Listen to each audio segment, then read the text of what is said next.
Hello everyone, VTZ32 back again. Today we're going to be looking at how to play INKSTER, which is by Genius Games.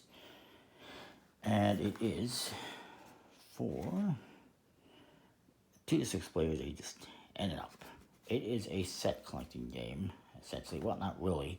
It's a tableau lane game. Similar to Sushi Go. There's a little scoring thing, scoring pad, and the rules. And you get this big deck of really small cards. It has different types of animals and ecosystems. And each player is going to get a reference card, which looks very nice. And it tells you what each card does. So each player is going to get 10 cards dealt out to them.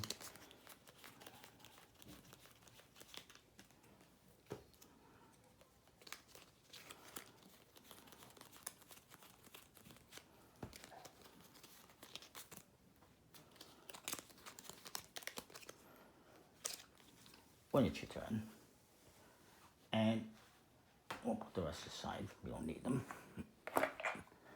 for now. And what you're going to do is you're going to look at your cards, and you're going to take one.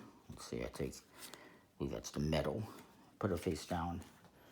We're going to do the same thing, all reveal them at the same time. And then we're going to place them into our tableau. Now the first one just goes wherever. We then pass our cards to the left. And we do the same thing. Maybe this time I want, well, I'm going to do another metal. And then we're going to do the same thing. We flip them. Now when you play another card, it always has to be connected. It has to be beside an existing card or above or below an existing card. So then we're going to continue doing the same thing. Maybe I want the fox, and then maybe I choose another card. Put this dragonfly here, and then maybe a deer, and then maybe get cards back. Maybe I choose a fish. Then I get, let's say, a fox. And you're going to keep going around,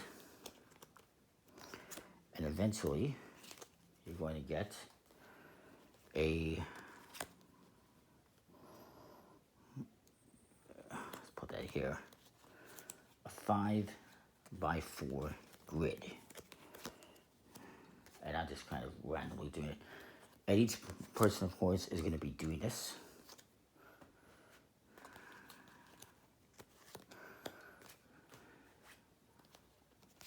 Of course. I don't know. Put that there.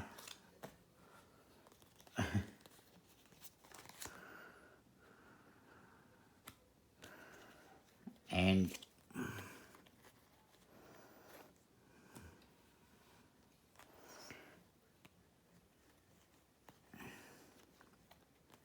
actually, because I played a bunny, I'm going to do one thing. And I'm going to go back to the other cards I had here. I'm going to do one thing. Because I played a bunny, I'm allowed to move a card. So I'm going to do that. Anyways, so eventually, you're going to go through all 10 cards. And then, once you do that, you're going to draw another 10 cards and do it again. So eventually, you're going to end up, like I said, you go through one round, everyone's going to be doing this, laying out cards. You're going to play with your cards, and you're going to draw. You're going to deal out another 10 cards per person. And then you do it again, and then eventually you're going to end up with a 5x4 grid, which actually I don't have 4 grids, so let me add a few more cards to this.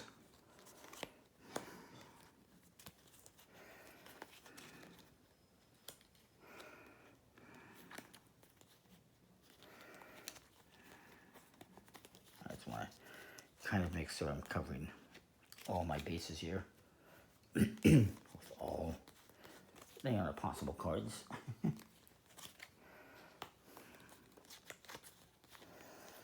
And There you go. Good enough. So eventually you're going to have something like this, which is 5 by 4. Once you've gone through the 2 rounds of 10 cards each. Then you're going to score points on your pad based on what you got here.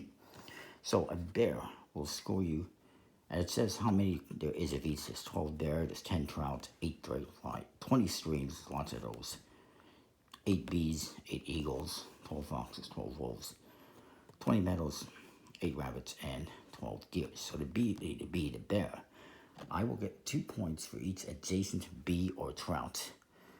I don't have any, and by adjacent, I mean beside, above, or below, not diagonal. There's no diagonal anything in this game. You cannot place cards diagonally from another one, and you cannot score diagonally. So I get 0 points for that. Oh, I'll mark that down. Why not? The trout. You get 2 points for each adjacent dragonfly or stream. I do have this one and this one. They're both adjacent, so that's 2 points for both of those. That's 4 points. I also happen to have a dragonfly, so that's 6 points for the trout. The dragonfly, 2 points for total size of adjacent streams. I don't have any adjacent streams next to any of my dragonflies, so I get 0 points for dragonflies. The streams, whoever has the largest stream scores points. The largest gets 8, second largest gets 5. So, I mean, I'm the only one here. I got 3, so we'll say I get that.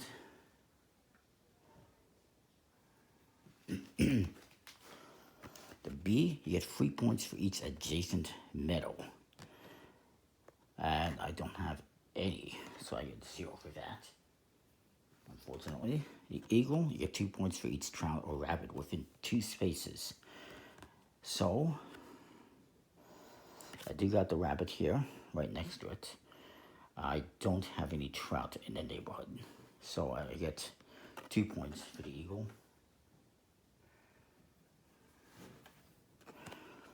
The fox, you get 3 points if it's not adjacent to any bears or wolves. I got this one, unfortunately, right next to a wolf, so I get 0 for the fox. What does the fox say? This is not good. The wolves, whoever has the most wolves will score 12 points, 8 for the second most, 4 for the third most. I've only got 1. We'll say I have probably the third most. Just as an example, because it's only 1, I might not even have the third most. Meadows. Connected meadows will score you points. You get 0 for 1, 3 for 2, 6 for 3 meadows that are connected, 10 for 4 meadows, and 15 for 5 or more. I do have 3 that are connected. Now, if this was here, this would be 4 because it's connected. So I get 3 for that. Or sorry, I get 3 connected meadows, so I get 6 points for the meadows. And then the rabbit, you get 1 point for each rabbit, I guess it is. So I get 1. And the rabbit has the ability where you can immediately switch the location of 2 cards, like I did, although I didn't do it immediately, but technically it's supposed to be immediately. So I give myself 1 point for a rabbit. And in deer, you get 2 points for each row in column that contains at least 1 deer. So this one that's 2 deer, so I get 1 point for that. I get 1 point here, that's 2, 3, 4, 5 points for deer.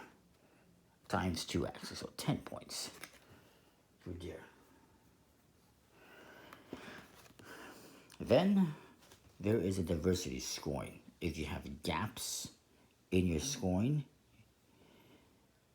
you're going to lose. You're going to get points for the least amount of gaps. Lose points if you're missing gaps. So every 0 here is a gap. 1, 2, 3, 4. I got 4 gaps. That means I would get 3 points. If I had a really diverse ecosystem where I was only missing 2 animals, I would get, well, technically, I have different things here. I got 1, 2, 3, 4. I mean, technically, I believe I have everything here. So technically, I don't know how that would work for scoring diversity, because I do have a diverse ecosystem.